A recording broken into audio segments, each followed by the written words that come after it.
স্বর্ণলতা লিখেছেন তারকনাথ গঙ্গোপাধ্যায়। সপ্তবিংশ পরিচ্ছেদ। বিধুভূষণের দেশে প্রত্যাগমন, সরলার ঋণ পরিশোধ। ভাদ্র মাস, সন্ধ্যার প্রাক্কাল। টিপ টিপ করিয়া বৃষ্টি হইতেছে। পূর্বের 7 দিবস অনবরত বৃষ্টি হইয়াছে। রাস্তা কর্দমময়। অধিকন্তু গাড়ির চাকায় কাটিয়া গিয়া ক্ষুদ্র ক্ষুদ্র খাল হইয়াছে, সেগুলি জলে পরিপূর্ণ। তাহার দুই পার্শ্বে মৃত্তিকা উচ্চ হইয়া রহিয়াছে। অসাবধানতা প্রযুক্ত তথায় পদপ্রক্ষেপ করিলে পিচকারির ন্যায় বেগে পঙ্কিল সলিল উঠিয়া সমুদয় বস্ত্রাদি নষ্ট করিয়া ফেলে। যেখানে রাস্তার ধারে বৃক্ষাদি আছে, সেখানে শুষ্ক পত্র পড়িয়া জল সংযোগে পচিয়া দুর্গন্ধ বিস্তার করিতেছে। গ্রামের মধ্যে প্রতি গৃহ হইতে ধূম উঠিতেছে। গৃহস্থেরা বেলা থাকিতে থাকিতে বাহিরের কর্ম সমাধা করিয়া ঘরের দ্বার রুদ্ধ করিয়া প্রদীপ জ্বালিতেছে। ঝিঝি, মশা ইত্যাদি নানাবিধ কীটপতঙ্গ উড়িতেছে। ভেকুল আনন্দে রব করিতেছে। ঝিল্লিগণের কর্কশ স্বরে কর্ণে তালা লাগিতেছে। গাভী, ছাগ, মেষ প্রভৃতি গ্রাম্য জন্তু একটিও বাহিরে নাই। মনুষ্যের গতায়াত অনেকক্ষণ বন্ধ হইয়াছে। এমন সময় 2টি পথিক কৃষ্ণনগরাভিমুখে যাইতেছে। পথিকদ্বয়ের বাম হস্তে একটি একটি ক্ষুদ্র ব্যাগ, দক্ষিণ হস্তে একটি একটি কাপড়ের ছাতি, গায়ে পিরান, মস্তকে চাদরের উষ্ণিস, পদযুগ বিনামা শূন্য। যে অগ্রে যাইতেছে তাহাকে দেখিলে বড় শ্রান্ত বোধ হয় না, কিন্তু যে পশ্চাৎ যাইতেছে তাহার পদপ্রক্ষেপ দর্শন করিলে বোধ হয় যেন তাহার অত্যন্ত কষ্ট হইতেছে। সন্ধ্যাও হইল। পথিকদ্বয় এক গ্রামে প্রবেশ করিল। এতক্ষণ তাহারা পরস্পর কথা কহে নাই, কিন্তু গ্রামে প্রবেশ করিয়া পশ্চাৎবর্তী অগ্রগামীকে সম্বোধন করিয়া কহিল, দাদা ঠাকুর, আজ আর চলে কাজ নেই, এই গ্রামেই থাকা যাউক। এই কথাটি এমন মৃদুস্বরে কহিল যে কোনো তৃতীয় ব্যক্তি শুনিলে অনায়াসেই বুঝিতে পারিত পথিক কোনো না কোনো প্রকার ভয় পাইয়াছে। বোধ হয় কথা শুনিয়া পাঠক বুঝিতে পারিয়াছেন যে বক্তা নীলকমল, এবং যাহাকে সম্বোধন করিয়া বলিল তিনি আমাদের বিধুভূষণ। প্রথমবার কোনো উত্তর না পাইয়া নীলকমল পুনরায় পূর্ববৎ মৃদু স্বরে কহিল, দাদা ঠাকুর, পূজার সময় রাত্রে রাস্তা চলা কিছু না, এসো আমরা একবারই থাকি, কাল রাত থাকতে থাকতে উঠে চলে যাব। বিধু একটু হাসিয়া উত্তর করিলেন, কেন নীলকমল, এখন ভয় করো কেন? আগে তো তুমি চোরের ভয় করতে না। নীলকমল কহিল, আগে কিছু ছিল না, এখন কিছু হয়েছে, কিন্তু যা বললাম সে কথার কি? বিধুভূষণ উত্তর করিলেন, এই গ্রামের পরেই হাঁসখালি, হাঁসখালি গেলেই তো বাড়ি গেলাম, এইটুকুর জন্য এখানে থেকে কষ্ট পাওয়া কি ভালো? তুমি যে ভয়ের কথা বলছো, এখানে সে ভয়ের কোনো কারণ নাই। এ কৃষ্ণনগরের নিকট, এখানে কি রাস্তার লোক কেউ মেরে নিতে পারে? তবে চলো, কিন্তু যদি আমার কথা শোনো তবে এইখানেই থাকা উচিত। বিধুভূষণ নীলকমলের কথা না শুনিয়া অগ্রে অগ্রে চলিয়া যাইতে লাগিলেন। নীলকমল অত্যন্ত অনিচ্ছাপূর্বক তাহার অনুসরণ করিল। কিয়দ্দূর নীরবে গমন করিয়া বিধুভূষণ সম্মুখে অঙ্গুলি নির্দেশ করিয়া কহিলেন, নীলকমল, সেই গাছতলা দেখা যাচ্ছে। নীলকমল একটু হাসিয়া উত্তর করিল, দাদা ঠাকুর, সেই একদিন আর এই একদিন। পুনর্বার কিয়দ্দূর নীরবে গমন করিয়া সেই বৃক্ষের সমীপবর্তী হইলে বিধু কহিলেন, নীলকমল, চলো গাছতলায় বসে আর একবার তামাক খাই। নীলকমল উত্তর করিল, দাদা ঠাকুর, অঘ্রার মা যা বলেছিল তাই, তুমি মনের কথা টেনে বলেছ। উভয়ে বৃক্ষমূলে গিয়া বসিলেন। নীলকমল অঙ্গুলি নির্দেশ করিয়া দেখাইল, দাদা ঠাকুর, তুমি ঠিক যেখানে বসেছ ওইখানেই বসেছিলে, আর আমিও এইখানে এসে বসেছিলাম। তুমি আমাকে দেখে ডরিয়ে উঠেছিলে। বিধুভূষণ চতুর্দিক দৃষ্টি নিক্ষেপ করিয়া দীর্ঘ নিঃশ্বাস ত্যাগ করিলেন। হায়, আমাদের যে দিনটি যায় সেটির মতন আর আইসে না। বিদ্যালয় হইতে বাহির হইয়া কে কদিন সুখ ভোগ করিয়াছেন, কাহার চিত্ত আর নব যৌবনের ন্যায় সৌহার্দ্য বা প্রণয় রসে অভিষিক্ত হইয়াছে? স্বভাবের শোভা দর্শনে কাহার অন্তঃকরণে আর সেরূপ প্রীতির সঞ্চার হইয়াছে? সংসার, তোমাকে ধন্যবাদ। তোমাতে প্রবেশ করা আর বিস্মৃতি হ্রদে অবগাহন করা উভয়ই সমান।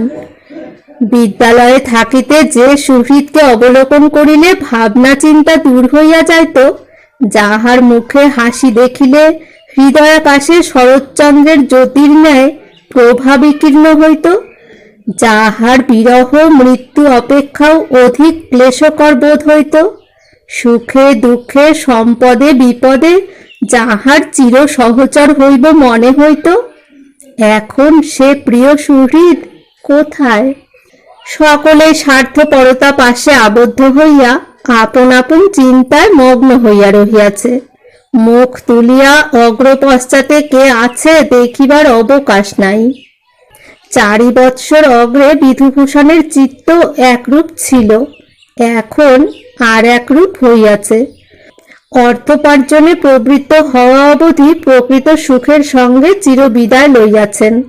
নব যৌবনের সুখের সহিত সংসারের জ্বালা যন্ত্রণা তুলনা করিলে কাহার হৃদয়ে না শোকানল জ্বলিয়া ওঠে? কে দীর্ঘ নিঃশ্বাস না ছাড়িয়া থাকিতে পারে? নীলকমল চকমকি ঠুকিয়া আগুন বাহির করিল। উভয়ে তামাক খাইয়া বৃক্ষমূল হইতে পুনরায় যাত্রা করিলেন। বহুকাল বিদেশে থাকিয়া বাড়ি আসিবার সময় মন মধ্যে কত প্রকার ভাবের উদয় হয় তাহা বলিয়া শেষ করা যায় না। কখনো কখনো আনন্দে হৃদয় উচ্ছ্বলিত হইতে থাকে, কখনো কখনো ভয়ে শরীরকে কম্পিত করে। যাহাদিগকে বাড়ি রাখিয়া গিয়াছিলাম তাহাদিগকে সুস্থকায় দেখিতে পাইব ভাবিলে মনে কতই আহ্লাদ হয়, কিন্তু তাহাই যে দেখিতে পাইব তাহারই বা প্রমাণ কি? এরূপ চিন্তায় হৃদয়কে শোক সাগরে নিমজ্জিত করিয়া ফেলে। বিধুভূষণ পর্যায়ক্রমে ভালো মন্দ ভাবনা ভাবিতে ভাবিতে বাড়ির দ্বারের সমীপবর্তী হইলেন। বাড়ি হইতে যাইবার সময় দেখিয়া গিয়াছিলেন বাড়িতে লোক ধরে না। তখন শশীভূষণের নূতন বাড়ি প্রস্তুত হয় নাই। শশীভূষণ তাহার সন্তানাদি গদাধরচন্দ্র ও তদীয় জননী প্রভৃতি সকলেই এক বাড়িতে থাকিতেন, সুতরাং অহর্নিশি বাড়িতে গোলমাল থাকিত। বিধুভূষণ এখন বাড়ির নিকটবর্তী হইয়া গোলমালের চিহ্নমাত্র শুনিতে পাইলেন না। ভয়ে তাহার শরীর কম্পিত হইতে লাগিল। দ্বারে দণ্ডায়মান হইয়া নীলকমলকে কহিলেন, নীলকমল, তুমি ডাকো দেখি একবার, বাড়ি কে আছে বলে। বিধুভূষণের নিজে উচ্চ কথা কহিবার সামর্থ্য হইল না। নীলকমল উচ্চস্বরে বাড়ি কে আছে বলিয়া 2-3 বার চিৎকার করিল, কোনই উত্তর নাই। বিধুভূষণ কপালে করাঘাত করিয়া কহিলেন, সর্বনাশ হয়েছে। নীলকমল পুনর্বার উচ্চস্বরে ডাকিল। এবার শ্যামা বাহিরে আসিয়া জিজ্ঞাসা করিল, এত রাত্রে তোমরা কারা দরজায় ঘা দিচ্ছ? নীলকমল কহিল, বাহির হইয়া দেখো। শ্যামা দরজা খুলিয়া দেখিল 2টি লোক, একটি দরজার ধারে বসিয়া আরেকটি দাঁড়াইয়া আছে। দেখিয়া পুনর্বার জিজ্ঞাসা করিল, তোমরা কারা? বিধুভূষণ জিজ্ঞাসা করিলেন, শ্যামা, তোমরা সব ভালো আছো? শ্যামা বিধুভূষণের স্বর জানিতে পারিয়া কম্পিত কলেবরে উচ্চস্বরে কহিল, তুমি কোথা থেকে এলে? বিধুভূষণ কহিলেন, শ্যামা, স্থির হও, বাড়ির সকলে ভালো আছে? শ্যামা একটু বিলম্বে কহিল, প্রাণে প্রাণে। তুমি কোথা থেকে এলে? বিধুভূষণ শ্যামার কথা শুনিয়া মা দুর্গা বলিয়া দীর্ঘ নিঃশ্বাস ত্যাগ করিলেন। শ্যামা, আমি কোথা থেকে এলাম যে জিজ্ঞাসা করলে? আমার পত্র কি পাও নাই? শ্যামা কহিল, তুমি বাড়ি ছাড়া অবধি পত্র পাওয়া দূরে থাকুক, কোনো লোকের মুখেও তোমার খবর পাই নাই। খুড়িমা ভেবে ভেবে প্রায় এখন তখন এমনই অবস্থা হয়েছে। আর গোপাল, সে কেমন আছে? সে ভালো আছে। তবে চলো শ্যামা, বাড়ির মধ্যে যাই। শ্যামা কহিল, এখন বাড়ির মধ্যে গেলে খুড়িমা মূর্ছা যাবেন। তোমরা এখানেই বসো, আমি আগে গিয়া তাকে বলি, তারপর তোমাদের নিয়ে যাব। বিধু কহিলেন, শ্যামা, সরলা কি এতই কাহিল হয়েছে যে আমাদের বাড়ি আসার খবর শুনে মূর্ছা যাবে? শ্যামা কহিল, বড় কাহিল। বিধুভূষণ শ্যামার নিকট সরলার অসুস্থতার খবর পাইয়া বড় অধিক কাতর হইলেন বোধ হইল না। তাহাকে এত ভালোবাসেন যে তাহার বিরহে কাহিল হইয়াছেন শুনিয়া যেন বিধুভূষণের দুঃখের মধ্যে কিঞ্চিৎ সুখের উদয় হইল, যেন অন্ধকার রজনীতে মেঘাচ্ছন্ন আকাশে বিদ্যুৎ খেলিল। হায়, ভাবিয়া ভাবিয়া সরলার যে যক্ষা রোগ হইয়াছে বিধুভূষণ তা জানিতে পারিলেন না। প্রায় অর্ধ ঘণ্টা পরে শ্যামা আসিয়া বিধুভূষণকে ডাকিয়া লইয়া গেল। বিধুভূষণ সরলার গৃহের দ্বার পর্যন্ত প্রায় হাসিতে হাসিতে গমন করিলেন বলিলে হয়, কিন্তু গৃহ মধ্যে প্রবেশ করিয়াই তিনি বসিয়া পড়িলেন। সরলাকে আর চেনা যায় না, এরূপ কৃষা। কিন্তু তথাপি বিধুভূষণের নাম শুনিয়া তিনি বিছানায় উঠিয়া বসিয়াছেন। বিধুভূষণকে দেখিয়া সাশ্রু নয়নে হাসিতে হাসিতে কহিলেন, এতদিনের পরে কি দুঃখিনীকে মনে পড়েছে? বিধুভূষণ কাঁদিতে কাঁদিতে কহিলেন, সরলা, এতকাল তোমার নাম জপ করে বেঁচেছিলাম, কিন্তু স্বপ্নেও ভাবি নাই যে তোমাকে এরূপ অবস্থায় দেখব। সরলা হাসিয়া উত্তর করিলেন, এখন ভালো হব, কিন্তু আজ আর অধিক বসতে পারছি না। আমার মাথা ঘুরছে, সর্বাঙ্গ শরীর অবশ হয়ে আসছে। এই বলিয়া সরলা শয়ন করিলেন। শ্যামা নিকটে বসিয়া সরলার কেশ একত্র করিয়া বাঁধিয়া দিল। রজনী প্রভাত হইলে সরলা প্রত্যুষে নিজে উঠিয়া বাহিরে আসিয়াছেন। তদ্দর্শনে শ্যামার চারপর্নায় আহ্লাদ হইল। শ্যামা মনে করিল, ভাবিয়া ভাবিয়া সরলা এরূপ কৃশ হইয়াছিলেন। সরলাকে সম্বোধন করিয়া কহিল, খুড়িমা, দেখো দেখি, আমি তো বলেছিলাম খুড়া ঠাকুর বাড়ি এলেই তোমার ব্যায়ামও সব আরাম হয়ে যাবে। সরলা কহিলেন, শ্যামা, তুমি আমার লক্ষ্মী মেয়ে, তুমি আমার অন্নপূর্ণা। তোমার কথা সত্যি হবে না তো কার কথা সত্যি হবে? সরলার কথা শুনিয়াই শ্যামা বাড়ি হইতে বাহির হইয়া গেল। শ্যামার মহৎ দোষ, সে নিজের প্রশংসা শুনিতে পারে না। আহা, শ্যামার পরকালে কি উপায় হবে? পৃথিবী সংশোধনী সভায় যদি শ্যামা অন্তত 2 দিন যাইতে পারিত, তাহা হইলে শ্যামার এরূপ দুষ্প্রবৃত্তি থাকিত না। রজনীর প্রথম ভাগে চিন্তায় বিধুভূষণের নিদ্রা হয় নাই। শেষ রাত্রে একটু ঘুম হইয়াছিল, এজন্য বিধুভূষণ সকালে উঠিতে পারেন নাই। শ্যামা পাক শাকের উদ্যোগ করিয়া দিয়াছে, এমন সময় বিধুভূষণ শয্যা হইতে উঠিলেন। সরলা উঠিয়া বেড়াইতেছেন দেখিয়া বিধুভূষণের আনন্দের আর সীমা রহিল না। সরলা অত্যন্ত কাহিল বটে, কিন্তু এরূপ ভাবে বেড়াইতেছেন এবং এরূপ প্রফুল্ল চিত্তে কথাবার্তা কহিতেছেন যে সকলে দেখিয়া যার পর নাই আহ্লাদিত হইল। সরলা রন্ধন করিতে প্রস্তুত হইলেন, কিন্তু শ্যামা কোনো মতেই তাহাকে রান্নাঘরে যাইতে দিবে না। সরলা বলিলেন, আমি না রাঁধলে কে রাঁধবে শ্যামা? শ্যামা কহিল, ঠাকুরন দিদিকে ডেকে আনি। সরলা কহিলেন, শ্যামা, ঠাকুরন দিদি কি আসবেন? খুড়িমা, পয়সা হলে সকলই হয়, আমাদের ভাবনা কি? বস্তুত শ্যামা যাহা বলিয়াছিল তাহাই কার্যে পরিণত হইল। ঠাকরুন দিদি যেই শুনিলেন যে বিধুভূষণ অনেক টাকা লইয়া দেশে ফিরিয়া আসিয়াছেন, অমনি আর দ্বিতীয় কথা না কহিয়া চলিয়া আসিলেন। সরলাকে দেখিয়া ঠাকরুন দিদি কহিলেন, সরলা, তুমি এমন কাহিল হয়েছ, আমাকে একদিনও বলো নাই। সরলা একটু হাসিলেন, আর উত্তর করিলেন না। বিধুভূষণ অনেক টাকা লইয়া বাড়ি আসিয়াছেন, এ কথা মুহূর্ত মধ্যে সর্বত্র প্রচার হইয়া পড়িল। সকলেই দেখা করিতে শশব ব্যস্ত। অন্য লোকের কথা দূরে থাকুক, গদাধর চন্দ্র স্বয়ং আসিলেন। আগে যাহারা ঘৃণায় কথা কহিত না, এক্ষণে যেন তাহারা চির সুহৃদের ন্যায় হইয়া উঠিল। রজতের কি মহিমা! লোকের সহিত আলাপ করিতে বিধুভূষণের প্রায় সমস্ত দিন অতিবাহিত হইল।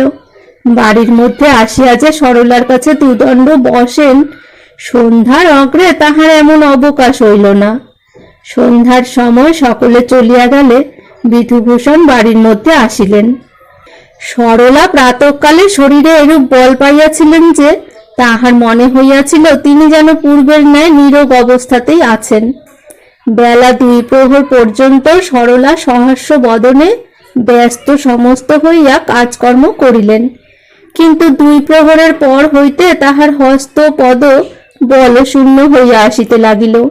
কাহাকে কিছু না বলিয়া আপনার ঘরে গিয়া শয়ন করিলেন। শ্যামা যে কোনো কার্যে ব্যাপৃত থাকুক, তাহার এক চক্ষু নিয়তই সরলার উপর থাকিত। সরলা শয়ন করিলে শ্যামা তাহার বিছানার নিকট আসিয়া জিজ্ঞাসা করিল, খুড়িমা, আবার শুলেছে? সরলা উত্তর করিলেন, শ্যামা, কাল রাত্রে আমার ঘুম হয় নাই, ঘুমে আমার শরীর অবসন্ন হয়ে আসছে, আমাকে জাগাইও না, আমি একটু ঘুমাই।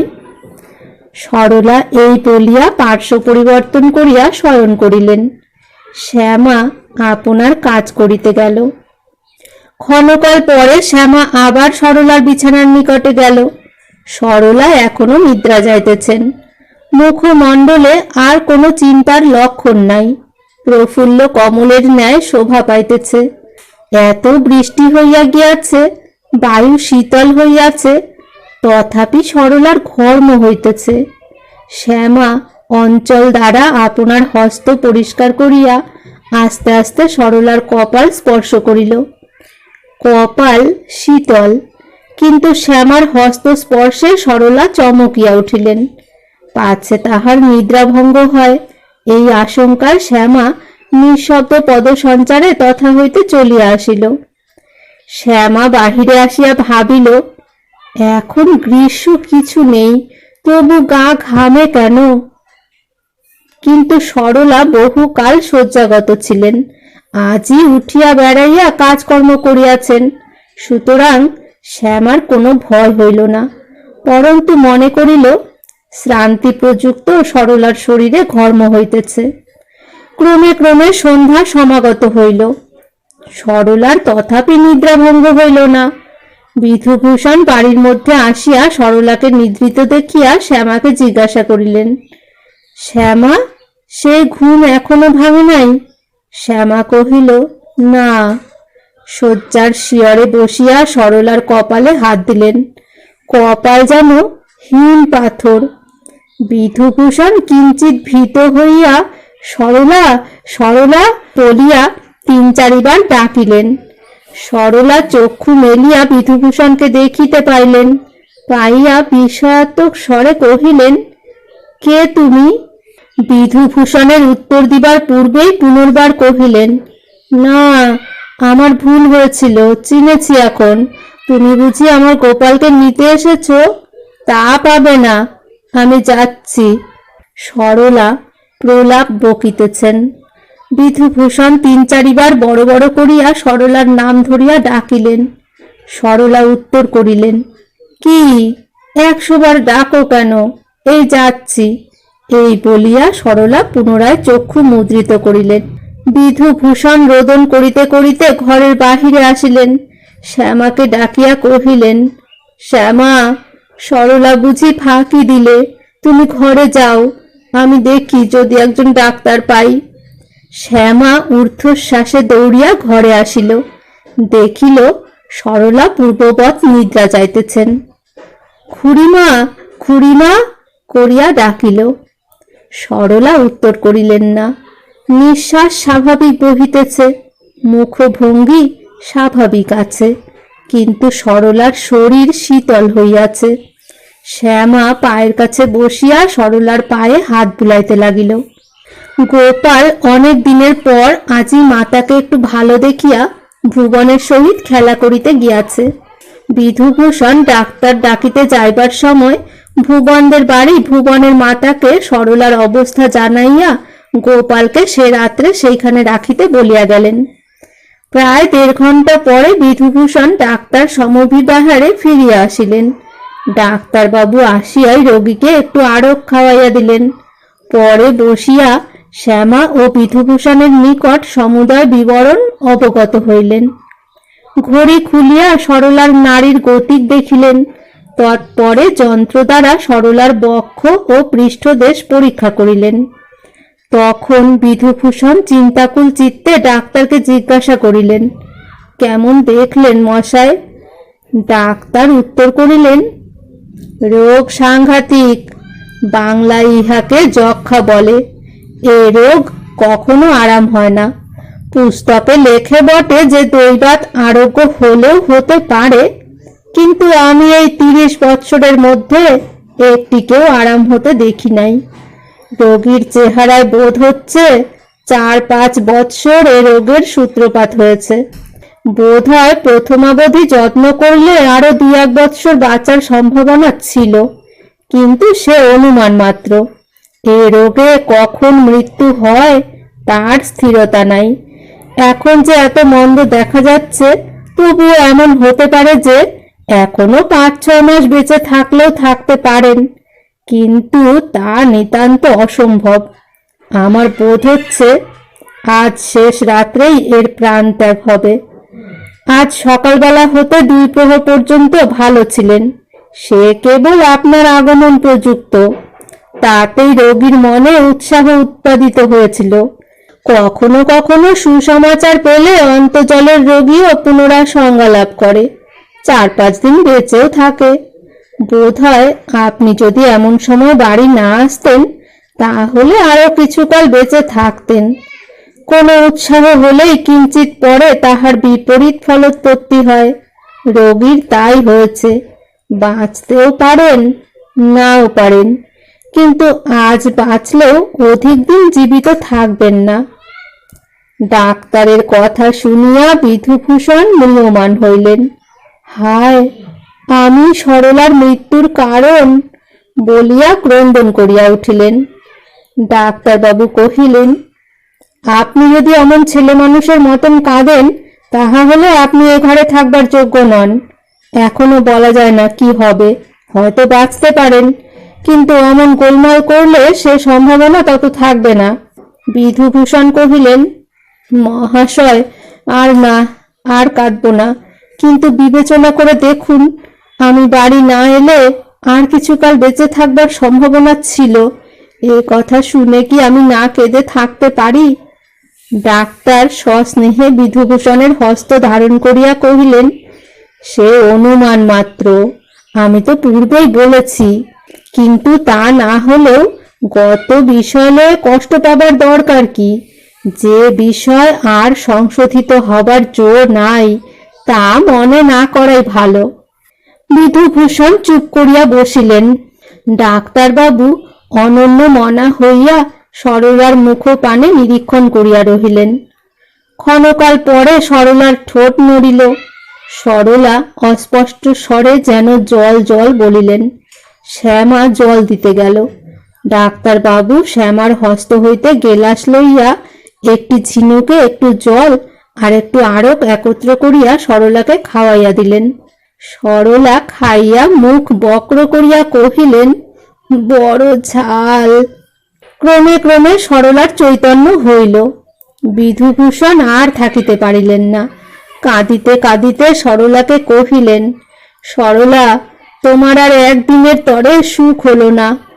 সরলার এক্ষণে উত্তম জ্ঞান হইয়াছে, মৃত্যুর অগ্রে প্রায় সকলেরই হইয়া থাকে। এক দৃষ্টে বিধুভূষণের দিকে চাহিয়া কহিলেন, তুমি কাঁদছ কেন? বিধুভূষণ কহিলেন, সরলা, তুমি চললে আর আমি কাঁদছি কেন জিজ্ঞাসা করছো?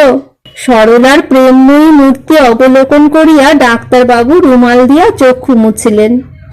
সরলা কহিলেন, আমি যাচ্ছি সত্য, কিন্তু আমার সুখ হয় নাই কে বললে? পতির সেবা ও সন্তান পালন করা আমাদের প্রধান সুখ, তা আমার হয়েছে। যেটুকু দুঃখ ছিল তা কাল তুমি বাড়ি আসায় দূর হয়েছে। আমার ন্যায় সুখী কজন হয়েছে? বিধুভূষণ কহিলেন, সরলা, তুমি আর ও কথা বলো না, তাহলে আমার বুক ফেটে যাবে। সরলা বিধুভূষণের হস্ত ধরিয়া কহিলেন, শেষকালে আমার এক অনুরোধ আছে। এই বলিয়া শ্যামার দিকে চাহিলেন। সরলার চক্ষু হইতে ঝরঝর করিয়া জল বহিতে লাগিল। বাক্য নিঃসরণ হইল না। শ্যামা উচ্চস্বরে রোদন করিয়া উঠিল।